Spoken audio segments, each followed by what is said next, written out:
यरूशलेम की गलियों में अंधेरा छा चुका था। एक बंद कमरे में 11 व्यक्ति दहशत में छिपे बैठे थे।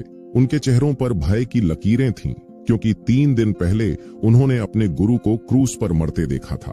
रोमी सैनिक अब उनका पीछा कर रहे थे। लेकिन उस रात जो हुआ वह मानव इतिहास का सबसे बड़ा चमत्कार था। अचानक बंद दरवाजों के बीच एक आकृति प्रकट हुई। वह यीशु थे, जीवित, मुस्कुराते हुए। शिष्यों की आंखें विस्मय से फटी रह गईं। लेकिन उस कमरे में एक शिष्य नहीं था, थॉमस। और यहीं से शुरू होती है एक ऐसी कहानी जो संदेह और विश्वास के बीच के संघर्ष को दर्शाती है। एक ऐसी यात्रा जो हमें सिखाती है कि कैसे सबसे बड़े संदेह सबसे मजबूत विश्वास में बदल सकते हैं। थॉमस, जिसे दिदुमुस भी कहा जाता था, गलील के एक साधारण परिवार से था। बाइबल में यूहन्ना 11 के वचन 16 में लिखा है, तब थोमा ने, जो दिदुमुस कहलाता है, अपने साथी चेलों से कहा, आओ हम भी उसके साथ मरने को चलें। ये एक वचन ही थॉमस के भीतर छिपे व्यक्तित्व को उजागर कर देता है। एक ऐसा व्यक्ति जो निडर भी था, यथार्थवादी भी और अंदर से गहरी सोच रखने वाला भी। थॉमस की मुलाकात यीशु से तब हुई जब वह अपने जीवन के अर्थ को खोज रहा था। क्या यही जीवन है? वह अक्सर सोचता, क्या बस काम करना, खाना और मर जाना ही हमारी नियति है? एक दिन गलील की झील के किनारे उसने यीशु को उपदेश देते सुना। बाइबल में मत्ती 11 के वचन 28 में यीशु ने कहा, हे सब परिश्रम करने वालों और बोझ से दबे लोगों, मेरे पास आओ, मैं तुम्हें विश्राम दूंगा। इन शब्दों ने थॉमस के हृदय को छू लिया। वह यीशु के पास गया और शिष्य बन गया। लेकिन थॉमस अन्य शिष्यों से अलग था। जहां पतरस उत्साही और आवेगी था, यूहन्ना प्रेमी और कोमल था, वहीं थॉमस संशयवादी और विश्लेषणात्मक था। वह हर बात को तर्क की कसौटी पर परखता था। ये गुण उसे कभी कभी अलग थलग कर देता था, लेकिन यही गुण उसके विश्वास को गहरा और मजबूत भी बनाने वाला था। यीशु के साथ 3 साल थॉमस के लिए सवालों और सीख से भरा एक सफर था। उसने अपनी आंखों से अद्भुत चमत्कार देखे, अंधों को दृष्टि मिलना, लंगड़ों का चलना और यहाँ तक कि मृतकों का जीवित होना। लेकिन हर चमत्कार उसके मन में नए प्रश्न पैदा कर देता था। जब यीशु ने 5 रोटियों और 2 मछलियों से 5000 लोगों को खिलाया, तो यूहन्ना 6 के वचन 11 से 13 के अनुसार, तब यीशु ने रोटियां लीं और धन्यवाद करके बैठने वालों को बांट दी, और वैसे ही मछलियों में से जितनी वे चाहते थे बांट दिया। जब वे खा चुके तो उसने अपने चेलों से कहा, बचे हुए टुकड़े बटोर लो कि कुछ फेंका न जाए। तब उन्होंने बटोरा और जौ की 5 रोटियों के टुकड़ों से जो खाने वालों से बच रहे थे 12 टोकरियां भर लीं। थॉमस ने यह सब देखा, पर उसका दिमाग समझ न पाया कि यह कैसे हुआ। यूहन्ना उससे कहता, कुछ बातें तर्क से नहीं, विश्वास से समझ आती हैं। थॉमस का असली संघर्ष तब शुरू हुआ जब यीशु ने अपनी मृत्यु और स्वर्ग लौटने की बात करना शुरू किया। एक दिन यीशु ने शिष्यों से कहा कि वह जा रहे हैं और वे रास्ता जानते हैं। तब थॉमस अपने मन का संदेह छुपा न सका। जैसा यूहन्ना 14 के वचन 5 से 6 में लिखा है, थोमा ने कहा, हे प्रभु, हम नहीं जानते कि तू कहाँ जाता है, तो मार्ग कैसे जाने? यीशु ने कहा, मार्ग, सत्य और जीवन मैं ही हूँ, बिना मेरे कोई पिता के पास नहीं पहुंच सकता। यह उत्तर थॉमस के दिल में गहराई तक उतर गया। उसे पहली बार समझ आया कि सच्चाई तक पहुंचने का रास्ता तर्क नहीं, बल्कि यीशु पर भरोसा है, और प्रश्न पूछना कमजोरी नहीं, बल्कि सत्य तक पहुंचने का पहला कदम है। फसह का समय नजदीक था और यरूशलेम का माहौल हर दिन और भारी होता जा रहा था। धार्मिक अगुवे यीशु के खिलाफ षड्यंत्र रच रहे थे और थॉमस के मन में एक अनजाना डर पैदा हो रहा था कि कुछ बड़ा और बुरा होने वाला है। लेकिन यीशु बिल्कुल शांत और दृढ़ थे, जैसे उन्हें सब पता हो कि आगे क्या आने वाला है। फिर वही रात आई, गतसमनी के बगीचे में, जब सैनिकों ने यीशु को पकड़ लिया और डर के मारे सभी शिष्य भाग गए। मत्ती 26 के वचन 56 में जैसा लिखा है, यह सब इसलिए हुआ कि भविष्यद्वक्ताओं के वचन पूरे हों। तब सब चेले उसे छोड़कर भाग गए। ये पढ़कर जैसा लगता है, वैसा ही थॉमस ने महसूस किया, शर्म, अपराध बोध और गहरी टूटन। यीशु की मृत्यु के बाद शिष्य पूरी तरह टूट गए और अलग अलग दिशाओं में बिखर गए। डर, निराशा और अनिश्चितता ने उन्हें घेर लिया था। वे एक बंद कमरे में छिपे रहते थे, इस डर से कि कहीं रोमी सैनिक या धार्मिक अगुवे उन्हें भी पकड़कर न मार दें। तीसरे दिन की सुबह जब मरियम मगदलीनी और कुछ अन्य स्त्रियां कब्र पर पहुंची, तो उन्होंने कुछ ऐसा देखा जिसकी उम्मीद किसी ने नहीं की थी। मत्ती 28 के वचन 5 और 6 के अनुसार स्वर्गदूत ने उनसे कहा, तुम मत डरो, मैं जानता हूं कि तुम यीशु को ढूंढती हो जो क्रूस पर चढ़ाया गया था। वह यहाँ नहीं है, क्योंकि वह जी उठा है जैसा उसने कहा था। यह खबर शिष्यों तक पहुंच गई, लेकिन उस पल थॉमस वहां नहीं था। वह अपने दुख और टूटन में इतना अकेला पड़ गया था कि शहर की गलियों में भटकता रहा, खुद को और अपनी जिंदगी को समझने की कोशिश करता हुआ। उसी शाम जब बाकी शिष्य डर के मारे बंद कमरे में बैठे थे, अचानक यीशु उनके बीच प्रकट हुए, दरवाजे बंद होने के बावजूद। जैसा कि यूहन्ना 20 के वचन 19 और 20 में लिखा है, यीशु आया और उनके बीच खड़ा होकर बोला, तुम्हें शांति मिले। यह कहकर उसने अपने हाथ और पंजर उन्हें दिखाया और चेले प्रभु को देखकर आनंद से भर गए। उस पल कमरे में खुशी फूट पड़ी। शिष्य रोए, हंसे, एक दूसरे से गले मिले, क्योंकि उनका प्रभु सचमुच जी उठा था। लेकिन उसी समय जब सबके जीवन में उजाला लौट आया था, थॉमस अभी भी बाहर अकेले भटक रहा था, अंधकार में, उस बात से अनजान कि उसकी जिंदगी बदलने वाली थी। जब थॉमस देर रात वापस उस कमरे में पहुंचा तो बाकी शिष्य खुशी से भरे हुए थे। सबसे पहले पतरस दौड़कर बोला, थॉमस, हमने प्रभु को देखा है, वह जीवित हैं। उनके चेहरों पर जो प्रकाश था वह किसी बनावट जैसा नहीं लग रहा था, लेकिन थॉमस के अंदर का टूट चुका मन इस खबर को स्वीकार नहीं कर पा रहा था। उसने धीरे से कहा, यह असंभव है। यूहन्ना ने उसका हाथ पकड़कर समझाने की कोशिश की। थॉमस, यह सच है, उन्होंने हमें अपने हाथ और पंजर दिखाए, वही घाव, वही निशान। लेकिन 3 दिनों से सहा हुआ दर्द, डर और भ्रम थॉमस को पत्थर जैसा बना चुका था। उसने हाथ छुड़ा लिया और अपनी कड़वाहट में डूब गया।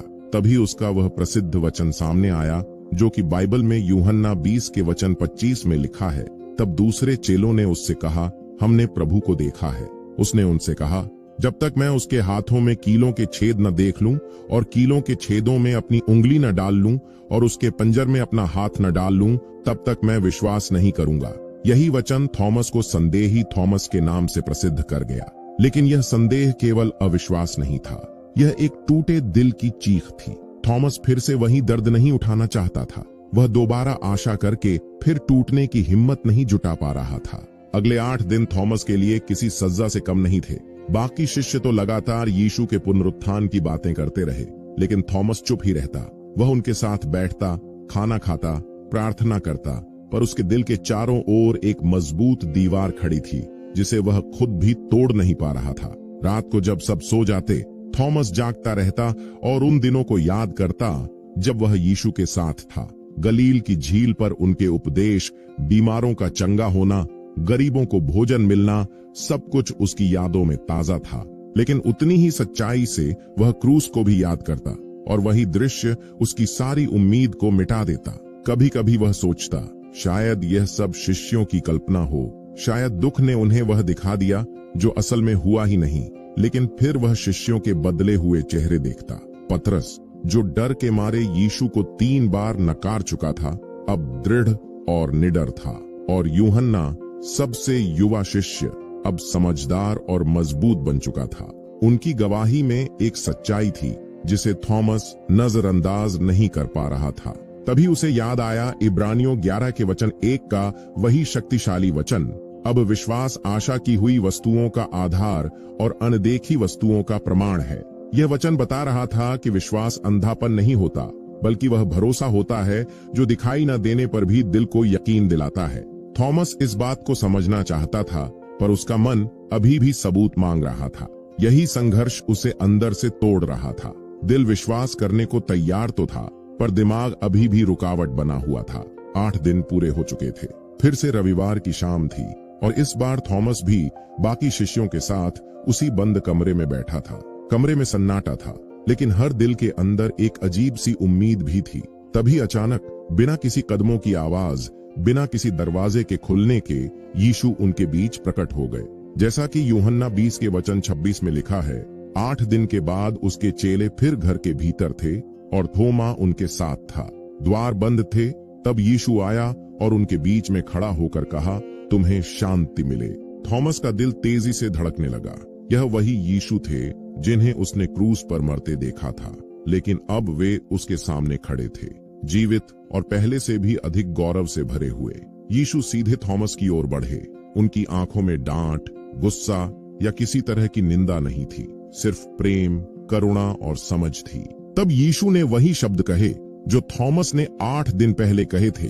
जैसा कि यूहन्ना 20 के वचन 27 में लिखा है, तब उसने थोमा से कहा, अपनी उंगली यहाँ लाकर मेरे हाथों को देख और अपना हाथ लाकर मेरे पंजर में डाल और अविश्वासी नहीं परंतु विश्वासी बन। इन शब्दों से साफ था कि यीशु उसके हर संदेह, हर दर्द और हर विचार से परिचित थे। यहाँ तक कि जब थॉमस उनसे दूर महसूस कर रहा था, थॉमस आगे बढ़ा। उसके हाथ कांप रहे थे। उसने कीलों के गहरे निशान देखे, पंजर का वह घाव देखा जहां भाला घोंपा गया था। घाव वास्तविक थे, दर्द वास्तविक था और पुनरुत्थान भी वास्तविक था। लेकिन थॉमस ने उन घावों को छुआ भी नहीं। जैसे ही उसने यीशु को देखा और उनकी आवाज सुनी तो सारा संदेह पिघलकर खत्म हो गया।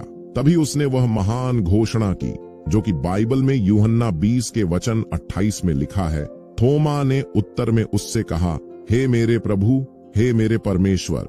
यह केवल स्वीकार नहीं था, यह पूर्ण समर्पण था। थॉमस का संदेह अब सबसे मजबूत विश्वास में बदल चुका था। यीशु ने मुस्कुराकर थॉमस के कंधे पर हाथ रखा और उससे कहा, तूने मुझे देखकर विश्वास किया है, पर धन्य वे लोग हैं जो बिना देखे भी विश्वास करते हैं। यह बात सिर्फ थॉमस के लिए नहीं थी, बल्कि उन सभी के लिए थी जो आज यीशु को आंखों से देखे बिना भी उन पर भरोसा करते हैं। यीशु ने थॉमस के संदेह को गलत नहीं कहा, बल्कि उसे वही प्रमाण दिया जिसकी उसे जरूरत थी। इससे हमें पता चलता है कि परमेश्वर हमारे सवालों और शंकाओं से नाराज नहीं होते। वह चाहते हैं कि हम ईमानदारी से उनकी ओर आएं और अपनी उलझने उन्हें बताएं। बाइबल में लिखा है कि अगर किसी को बुद्धि की कमी हो तो वह परमेश्वर से मांगे और वह बिना उलाहना दिए उसे बुद्धि देता है। बस शर्त यह है कि हम विश्वास से मांगें और संदेह न करें। थॉमस ने भी अपने संदेह यीशु के सामने रखे और यीशु ने उसके संदेह को गहरे विश्वास में बदल दिया। यही सीख आज हमें भी अपनानी चाहिए। थॉमस उस दिन की मुलाकात के बाद पूरी तरह बदल गया। उसका संदेह अब विश्वास की ताकत बन गया था। जब यीशु स्वर्ग पर चढ़े और पवित्र आत्मा उतरा तो थॉमस भी बाकी शिष्यों की तरह शक्ति से भर गया। जैसा कि प्रेरितों के काम 1 के वचन 8 में लिखा है, जब पवित्र आत्मा तुम पर आएगा तब तुम सामर्थ्य पाओगे और पृथ्वी की छोर तक मेरे गवाह होंगे। इसी वचन को पूरा करते हुए थॉमस भारत तक आया और केरल के तट पर उसने सुसमाचार फैलाया। उसने कई कलीसियाओं की नींव रखी और राजाओं से लेकर गरीबों तक सबको यीशु का संदेश दिया। एक समय जिसने पुनरुत्थान पर विश्वास करने में कठिनाई की थी, वही अब हजारों लोगों को विश्वास की ओर ला रहा था। यह उसी सत्य को दिखाता है जो कि पहला पतरस 3 के वचन 15 में लिखा है, जो कोई तुमसे तुम्हारी आशा के विषय में पूछे तो उसे उत्तर देने के लिए सर्वदा तैयार रहो, पर नम्रता और भय के साथ। थॉमस नम्रता से लोगों के प्रश्न सुनता था क्योंकि वह खुद संदेही रहा था और उन्हें प्रेम से उत्तर देता था। भारत में थॉमस ने केवल प्रचार ही नहीं किया, बल्कि विश्वास की नींव रखी। अलग अलग नगरों और गांवों में उसने चर्च स्थापित किए, लोगों को सिखाया कि कैसे प्रार्थना करनी है, कैसे बाइबल को समझना है और कैसे प्रेम और विनम्रता में एक दूसरे की सेवा करनी है। यही तो वह कार्य था जो यीशु ने उसे सौंपा था। बाइबल में मत्ती 28 के वचन 19 और 20 में यीशु ने कहा था, इसलिए तुम जाकर सब जातियों के लोगों को चेला बनाओ और उन्हें पिता और पुत्र और पवित्र आत्मा के नाम से बपतिस्मा दो और उन्हें सब बातें जो मैंने तुम्हें आज्ञा दी है मानना सिखाओ। और देखो, मैं जगत के अंत तक सदैव तुम्हारे संग हूँ। थॉमस ने इस महान आदेश को पूरी निष्ठा से पूरा किया। इसी बीच एक धनी व्यापारी जिसका नाम केपा था, थॉमस से मिलने आया। धन, सम्मान और परिवार होते हुए भी उसके भीतर खालीपन था। उसने कहा, मेरे पास सब कुछ है पर मन में शांति नहीं। थॉमस ने उसे प्रेम से उत्तर दिया और उसे वही प्रतिज्ञा सुनाई जो यीशु ने दी थी। मत्ती 11 के वचन 28 से 30 में यीशु ने कहा था, हे सब परिश्रम करने वालों और बोझ से दबे लोगों, मेरे पास आओ, मैं तुम्हें विश्राम दूंगा। मेरा जुआ अपने ऊपर उठा लो और मुझसे सीखो, क्योंकि मैं नम्र और मन में दीन हूँ, और तुम अपने मन में विश्राम पाओगे, क्योंकि मेरा जुआ सहज और मेरा बोझ हल्का है। थॉमस ने उसे अपनी गवाही भी सुनाई, कैसे वह खुद एक समय संदेह से भरा हुआ था, लेकिन जब उसने पुनरुत्थित यीशु को देखा तो उसका जीवन पूरी तरह बदल गया। उसने कहा, जो खालीपन तुम महसूस करते हो उसे केवल यीशु ही भर सकते हैं। केपा का हृदय पिघल गया। उसी दिन उसने यीशु को स्वीकार किया और बाद में वह उस क्षेत्र की कलीसिया का एक विश्वासी नेता बन गया। जैसे जैसे भारत में यीशु की खुशखबरी फैलती गई, वैसे वैसे विरोध भी बढ़ने लगा। कई धार्मिक नेता, पुजारी और यहाँ तक कि कुछ राजा भी थॉमस से जलने लगे। उन्हें डर था कि लोग सच्चे परमेश्वर की ओर लौटकर उनके प्रभाव और शक्ति को खत्म कर देंगे, ठीक वैसा ही जैसा यीशु ने पहले ही चेतावनी दी थी। यूहन्ना 15 के वचन 18 से 20 में यीशु ने चेतावनी दी थी, यदि संसार तुमसे बैर रखता है तो तुम जानते हो कि उसने तुमसे पहले मुझसे बैर रखा। यदि तुम संसार के होते तो संसार अपनों से प्रेम रखता, परंतु इस कारण कि तुम संसार के नहीं वरन मैंने तुम्हें संसार में से चुन लिया है, इसलिए संसार तुमसे बैर रखता है। जो बात मैंने तुमसे कही थी, दास अपने स्वामी से बड़ा नहीं होता, उसे याद करो। यदि उन्होंने मुझे सताया तो तुम्हें भी सताएंगे। थॉमस यह वचन अच्छी तरह जानता था, इसलिए वह विरोध देखकर विचलित नहीं हुआ। कई बार लोगों ने उसे डराया धमकाया, बार बार उसकी हत्या की योजनाएं बनी, पर थॉमस हर खतरे के बावजूद निडर होकर प्रचार करता रहा। एक दिन उसे एक शक्तिशाली राजा के दरबार में बुलाया गया। राजा ने कठोर स्वर में कहा, मेरे राज्य में तुम अपने यीशु का संदेश बंद कर दो, नहीं तो मृत्यु दंड के लिए तैयार रहो। लेकिन थॉमस अडिग खड़ा रहा। उसने शांत स्वर में उत्तर दिया, बाइबल में प्रेरितों के काम 5 के वचन 29 में पतरस ने कहा था, मनुष्यों की आज्ञा की अपेक्षा परमेश्वर की आज्ञा का पालन करना ही उचित है। फिर वह बोला, मैं उस सत्य को नहीं रोक सकता जिसे मैंने अपनी आंखों से देखा है। यीशु जीवित है और मैं अपनी अंतिम सांस तक इसका गवाह रहूंगा। राजा उसका उत्तर सुनकर और क्रोधित हो गया, लेकिन उस दिन परमेश्वर ने थॉमस को बचाए रखा क्योंकि उसका कार्य अभी शेष था। साल बीतते गए, थॉमस की उम्र बढ़ रही थी, लेकिन उसका उत्साह कम नहीं हुआ था। वह लगातार अलग अलग गांवों और शहरों में जाकर लोगों को यीशु का संदेश सुनाता रहा। भारत में अब सैकड़ों लोग मसीह में विश्वास करने लगे थे और कई चर्च मजबूती से खड़े हो चुके थे। लेकिन जैसे जैसे प्रकाश बढ़ रहा था, अंधकार भी उसके खिलाफ खड़ा हो रहा था। उसके दुश्मन संख्या में बढ़ते जा रहे थे। आखिर एक दिन उन्होंने अपनी योजना को अंजाम देने का फैसला किया। माइलापुर, जो आज चेन्नई के पास है, वहां एक पहाड़ी पर थॉमस अकेले प्रार्थना कर रहा था। उसी समय कुछ सैनिकों ने उसे चारों ओर से घेर लिया। थॉमस समझ गया कि यह उसका आखिरी समय है। उसने अपने आसपास खड़े अपने शिष्यों की ओर देखा और बड़ी शांति से कहा, डरो मत, मृत्यु कोई अंत नहीं है बल्कि एक नई शुरुआत है। मैं अब अपने प्रभु के पास लौट रहा हूँ। बाइबल में 2 तिमुथियुस 4 के वचन 6 से 8 में पौलुस ने लिखा था, मैं अच्छी कुश्ती लड़ चुका हूँ, मैंने अपनी दौड़ पूरी कर ली है, मैंने विश्वास की रखवाली की है। थॉमस भी ठीक यही महसूस कर रहा था। उसने विश्वासी जीवन पूरी ईमानदारी से जिया था और अब वह अपने इनाम के लिए तैयार था। कुछ ही पलों बाद सैनिकों ने भाले से थॉमस पर वार किया। वह गिर पड़ा, पर उसके होंठों पर अंतिम शब्द थे, प्रभु यीशु, मेरी आत्मा को स्वीकार करो। उसके लिए यह मृत्यु नहीं बल्कि घर वापसी थी, क्योंकि यूहन्ना 11 के वचन 25 और 26 में यीशु ने कहा है, पुनरुत्थान और जीवन मैं ही हूँ। जो कोई मुझ पर विश्वास करता है वह यदि मर भी जाए तो भी जिएगा, और जो कोई जीवित है और मुझ पर विश्वास करता है वह अनंत काल तक न मरेगा। थॉमस की शहादत ने भारत के विश्वासियों को और अधिक दृढ़ किया। उसके खून ने विश्वास के बीजों को और ताकत दी। यही कारण है कि आज भी भारत में सैकड़ों चर्च उसके नाम और उसकी गवाही को याद करते हैं। थॉमस की कहानी सिर्फ इतिहास नहीं है, बल्कि आज भी हमारे जीवन को दिशा देने वाला एक गहरा संदेश है। वह हमें सिखाता है कि संदेह कोई पाप नहीं है, बल्कि विश्वास की यात्रा का एक स्वाभाविक हिस्सा है। बाइबल में यहूदा 1 के वचन 22 में लिखा है, और जो संदेह करते हैं उन पर दया करो। यह याद दिलाता है कि संघर्ष करने वालों के प्रति हमें दयालु रहना चाहिए।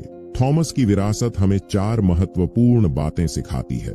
पहला, थॉमस ने हमें सिखाया कि अपने संदेहों के बारे में ईमानदार होना ठीक है। हमें यह दिखावा करने की जरूरत नहीं है कि हमारे पास सब उत्तर हैं, क्योंकि परमेश्वर हमारी ईमानदारी को सम्मान देते हैं।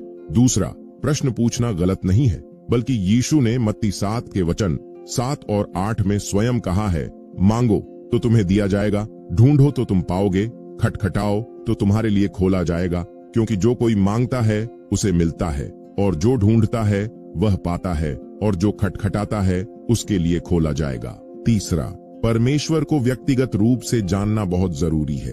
जैसे थॉमस ने यीशु को छूकर पहचाना, वैसे ही आज भी परमेश्वर चाहते हैं कि हम उन्हें व्यक्तिगत रूप से जानें, न कि केवल उनके बारे में सुने।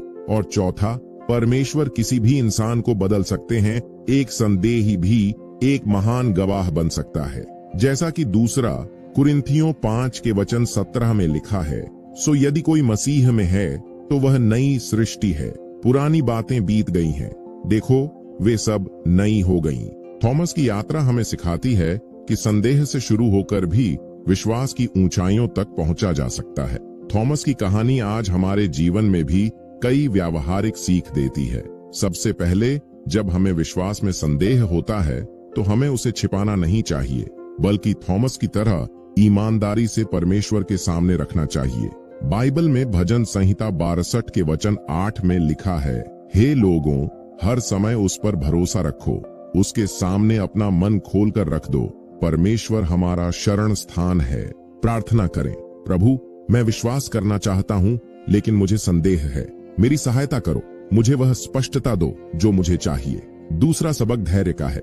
थॉमस ने 8 दिन इंतजार किया, और हम भी सीखते हैं कि परमेश्वर हमेशा सही समय पर जवाब देते हैं। बाइबल में भजन संहिता 27:14 में लिखा है, यहोवा की बाट जोहता रह, हियाव बांध और तेरा हृदय दृढ़ रहे। हाँ, यहोवा ही की बाट जोहता रह। तीसरा, हमें समुदाय में बने रहना चाहिए, क्योंकि विश्वासियों का साथ हमें संभालता है। बाइबल में इब्रानियों 10:24 और 25 में लिखा है, और प्रेम और भले कामों में उकसाने के लिए हम एक दूसरे की चिंता किया करें, और एक दूसरे के साथ इकट्ठे होना न छोड़ें, जैसे कि कितनों की रीति है, पर एक दूसरे को समझाते रहें। और ज्यों-ज्यों उस दिन को निकट आते देखो, त्यों-त्यों और भी अधिक यह किया करो। जब हम संघर्ष करते हैं तो हमें अलग थलग नहीं होना चाहिए। विश्वासियों का समुदाय हमें सहारा देता है। चौथा सबक यह है कि जब परमेश्वर हमें छूते हैं तो हमें अपनी गवाही दुनिया से साझा करनी चाहिए।